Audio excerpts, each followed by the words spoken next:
Olá, estimado irmão, estimada irmã, querido ouvinte, estamos aqui para mais uma lição de suma importância para as nossas vidas. O mais elevado propósito. Esta lição vem nos orientando, vem nos exortando. Com base nas Sagradas Escrituras, nós iremos aprender a como nos relacionar com o nosso próximo e viver o amor de Deus na vida prática. Portanto, então, vamos acatar as orientações divinas para o nosso crescimento espiritual. Colossenses 3, verso 14. E sobre tudo isto, revesti-vos do amor, que é o vínculo da perfeição. O amor, ele é a base, ele é o alicerce, é o sustentáculo da vida daqueles que querem viver a vontade do Senhor. O amor, ele nos faz viver em paz com Deus e também com o nosso próximo, mesmo que tenhamos pensamentos diferentes. Amar ao semelhante é a marca do verdadeiro discípulo de Jesus. E viver o amor nos faz viver juntos a Deus, pois Deus é o amor. Testemunhos para a Igreja, volume 1, página 509. Quando os fiéis consagrados se reúnem, a conversa não será sobre as imperfeições dos outros, nem terá indícios de fofoca e críticas. O amor, o vínculo da perfeição, os cercará. O primeiro tópico, acima e além do afeto natural. Nós aprendemos no primeiro tópico que na escada da perfeição trazida pelo apóstolo Pedro, o amor, ele é mencionado após a bondade fraternal. Por quê? Porque para vivermos de fato o verdadeiro amor, precisamos amar o nosso semelhante. Para chegarmos ao nível do verdadeiro amor, é preciso amar o próximo. Mesmo aquelas pessoas que nos tratam mal, mesmo os nossos inimigos. E conforme o livro de Tiago, capítulo 3, versículo 17, o verdadeiro amor deve ser sem parcialidade e sem hipocrisia. Para viver o verdadeiro amor, para viver o amor de Deus na nossa vida, é preciso a prática diária do amor ao próximo. Eu só posso amar a Deus se amo o meu próximo. Devemos amar as pessoas por causa de Cristo. É fácil para o coração natural amar alguns favoritos e dar um tratamento preferencial a essas poucas pessoas especiais. Mas Cristo nos manda amar uns aos outros como Ele nos amou. O amor de Cristo é o nosso exemplo, um amor tão profundo a ponto de morrer por toda a humanidade, morreu pelos seus inimigos. O verdadeiro amor, o exemplo a ser seguido. Aprendemos ainda aqui no primeiro tópico que a prática do amor nos faz viver uma vida em perfeição diante de Deus. Jesus então relacionou o amor à perfeição, pois o amor é o vínculo da perfeição, como diz a palavra de Deus em Colossenses 3,14. O amor na prática se revela em atos de misericórdia, assim como Deus que é perfeito, Deus é misericordioso para conosco, assim também devemos ser misericordiosos uns para com os outros. Um importante conselho do Espírito de profecia. Não nutram o sentimento de que são superiores, considerando-se melhores que os outros. Aquele, pois, que cuida estar em pé, olhe para não cair. Paz e descanso virão a vocês quando colocarem a vontade em sujeição à vontade de Cristo. Só assim o amor de Cristo reinará no coração. Lucas 6,36. Sede, pois, misericordiosos, como também vosso Pai é misericordioso. Mateus 5:43-48. Amai a vossos inimigos, bendizei os que vos maldizem, fazei o bem aos que vos odeiam e orai pelos que vos maltratam e vos perseguem. Verso 48, sede vós, pois, perfeitos, como é perfeito vosso Pai que está nos céus. O segundo tópico, uma atitude de origem celestial. No segundo tópico, nós aprendemos sobre a profundidade da atitude de um verdadeiro cristão para com os outros. E baseado em Salmo 101, verso 2, Filipenses 2, de 1 a 4, precisamos então aprender a colocar os outros como superiores a nós mesmos. Precisamos viver uma vida de sinceridade em relação ao verdadeiro amor. Aprender a se colocar no lugar do outro, aprender a pensar não somente em si mesmo, nos meus próprios interesses, mas também no próximo e também pensar em suas necessidades. Essa é uma atitude de origem celestial. É uma atitude que o verdadeiro cristão deve desenvolver a cada dia. São várias atitudes, na verdade. Exercer a paciência para com o outro, evitar as brigas, as contendas. Viver o amor e a graça de Cristo nos nossos relacionamentos são atitudes celestiais. Filipenses 2, de 1 a 4. Para que sintais o mesmo, tendo o mesmo amor, o mesmo ânimo, sentindo uma mesma coisa. Nada façais por contenda ou por vanglória, mas por humildade, cada um considere os outros superiores a si mesmo.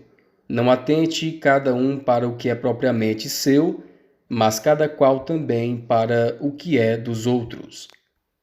O temperamento impaciente, que se altera com facilidade, será acalmado e subjugado pelo óleo da graça de Cristo.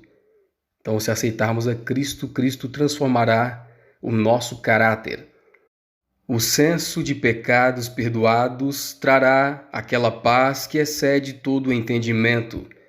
Haverá um sincero esforço para vencer tudo o que se opõe à perfeição cristã. O conflito desaparecerá. Aquele que uma vez encontrou falhas nas pessoas ao redor, verá que existem falhas muito maiores no próprio caráter. Essa mentalidade que a nota descreveu somente estará em nossos corações, em nossas mentes, se deixarmos Cristo habitar em nós e transformar nosso coração. Pois Cristo ele deixou-nos o grande exemplo. Nos deixou um exemplo de grande humildade, fazendo-se semelhante aos homens e morrendo por cada um de nós. Ele deixou toda a sua glória para morrer por cada pecador.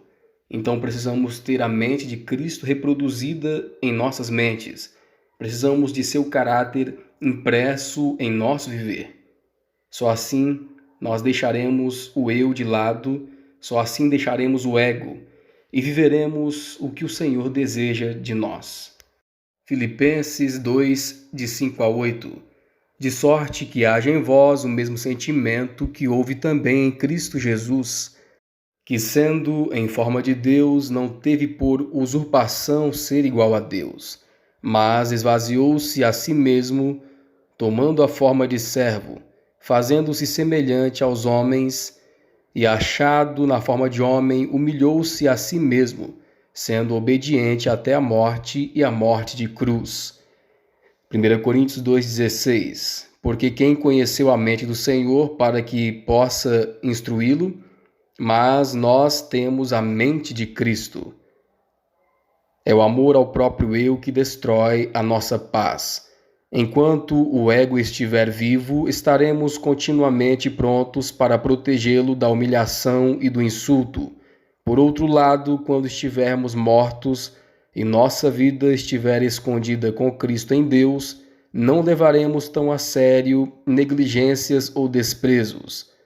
O terceiro tópico: amor verdadeiro e falso. O terceiro tópico vem nos descrevendo o amor que Deus deseja conceder aos que o buscam. Deus deseja conceder a cada um de nós o verdadeiro amor. A todos os que buscam esse atributo, Deus deseja dar esse verdadeiro amor. E o resultado do nosso relacionamento com Deus será o que está escrito em 1 Coríntios, capítulo 13, 4 a 8. O amor é sofredor, é benigno. O amor não é invejoso. O amor não trata com leviandade, não se ensoberbece, não se porta com indecência, não busca os seus interesses, não se irrita, não suspeita mal, não folga com a injustiça, mas folga com a verdade. Tudo sofre, tudo crê, tudo espera, tudo suporta. O amor nunca falha.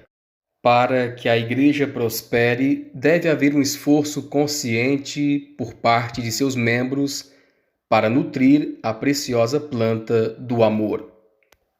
O amor não se vangloria, é um elemento humilde. Nunca leva uma pessoa a se vangloriar, a se exaltar. O amor a Deus e aos nossos semelhantes não se revelará em atos imprudentes, nem nos levará a ser controladores, críticos ou ditatoriais. E aqui no terceiro tópico somos alertados sobre o falso amor. O falso amor não é baseado na palavra de Deus, não é baseado na Bíblia Sagrada, mas é baseado em teorias humanas. O falso amor não se importa com a obediência à lei de Deus. Já o verdadeiro amor não abre mão do que é correto, do que é certo perante a palavra de Deus. Não negocia os princípios estabelecidos pela Bíblia Sagrada e nem pela lei de Deus. O falso amor, pelo contrário, relativiza a verdade para agradar a homens. O quarto tópico, um tema de grande importância. Aprendemos no quarto tópico que é importante observarmos a escada da perfeição ou a escada do crescimento cristão apresentada por Pedro e termos em grande medida cada graça alcançada nessa escada, pois cada virtude é complemento uma da outra, ou seja, cada virtude completa a outra. Uma não vive sem a outra. E quem praticar essas virtudes crescerá mais e mais em Cristo e dará muitos frutos para a glória de Deus. 2 Pedro 1, verso 8. Porque se em vós houver e abundarem estas coisas, não vos deixarão ociosos nem estéreis no conhecimento do nosso Senhor Jesus Cristo. Que as graças cristãs frutifiquem em você. Dedique ao Salvador suas melhores e mais santas afeições. Preste inteira obediência à sua vontade. Ele não aceitará nada menos do que isso. Aprendemos ainda no quarto tópico que o mundo estressante de hoje muitas vezes nos faz negligenciar as pequenas coisas. E são nas pequenas coisas que deixamos de lado que se resultarão em grandes negligências, em grandes perdas. Os heróis da fé do passado buscaram ser fiéis nas pequenas coisas, pois, sendo fiel nas pequenas coisas, alcançaremos a fidelidade também nas grandes coisas. Então nós precisamos da consagração diária ao Senhor nas pequenas coisas, fidelidade nas pequenas coisas e também nas grandes coisas dessa vida. Deus exige uma consagração completa e íntima, e Ele não aceitará menos do que isso. Quanto mais difícil a sua posição, mais você precisa de Jesus. O quinto tópico, esquecimento perigoso é cegueira.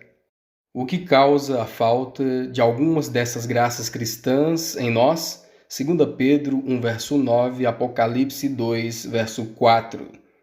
Pois aquele em quem não há estas coisas é cego, nada vendo ao longe, havendo-se esquecido da purificação dos seus antigos pecados. Tenho, porém, contra ti que deixaste o teu primeiro amor. Então, muitas vezes temos esquecido de fazer a vontade de Deus e então, como consequência, nos enfraquecemos espiritualmente e não vivemos mais o amor, não vivemos mais no amor, no primeiro amor. E dessa forma, vivendo sem praticar a palavra de Deus pela fé, nos tornamos então cegos e, por consequência, não vemos a malignidade dos nossos pecados. E nos esquecemos então de viver uma vida de purificação, uma vida de santidade diante do Senhor. Mas hoje Deus nos traz o alerta, hoje Deus nos traz a exortação para que voltemos a viver uma vida de santidade, uma vida de relacionamento com Ele, relacionamento com Deus pela fé e a prática das boas obras, então é o desejo de Deus que voltemos ao primeiro amor. Não devemos então nos esquecer que Deus nos ama e quer transformar a nossa vida e também todos os nossos relacionamentos aqui nesta terra. E tendo um relacionamento com Deus, com certeza frutificaremos para a sua glória. Aquele que não sobe a escada do progresso e não acrescenta graça sobre graça é cego, nada vendo ao longe. Ele não consegue entender que, sem dar esses passos sucessivos ao subir a escada, ao deixar de crescer na graça e no conhecimento de nosso Senhor Jesus Cristo, essa pessoa não está se colocando numa posição em que a luz de Deus do alto da escada possa se refletir sobre ela. Como não acrescenta graça sobre graça, esqueceu-se das reivindicações de Deus sobre ela e de que deveria receber o perdão dos pecados pela obediência às exigências divinas. É alguém que está na posição de pecador diante de Deus. Se tem as graças de Cristo, ele as praticará e desenvolverá. Mas se ele não der frutos em boas obras para a glória de Deus, permanecerá no estado de cegueira e ignorância, comodismo e pecado.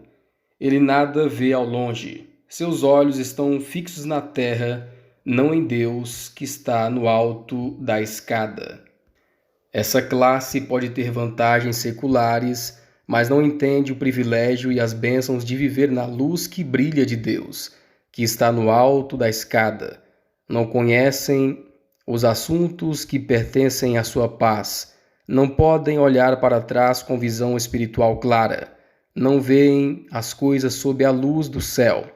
Eles já desfrutaram do amor de Deus, um dia se arrependeram de seus pecados e se alistaram para se tornarem servos de Jesus, mas esqueceram todos os votos feitos a Deus no batismo, todas as obrigações solenes que um dia assumiram para irem em busca da glória, da honra e da imortalidade.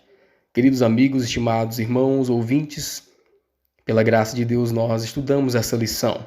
Que Deus nos ajude para compreendermos o seu querer. Esse é o nosso desejo e a nossa oração.